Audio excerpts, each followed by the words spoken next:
Berdasarkan edaran Bupati untuk kembali mengaktifkan kegiatan sekolah.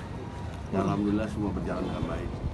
Alhamdulillah kita minta kepada semua sekolah untuk tetap melaksanakan protokol kesehatan. Nah ini juga terus dilakukan evaluasi. Evaluasi ini kita lakukan per minggu untuk melihat perkembangan yang ada. Nah semua sekolah harus menyiapkan protokol kesehatan. Kesiapannya apa? Masker, termometer, ya, mengawal anak, mengurangi jumlah per ruangan itu harus dijaga semua dan harus dilaksanakan oleh semua sekolah. Dan alhamdulillah kepala dinas sudah melaksanakan, sekolah SMA 1 juga telah melaksanakan.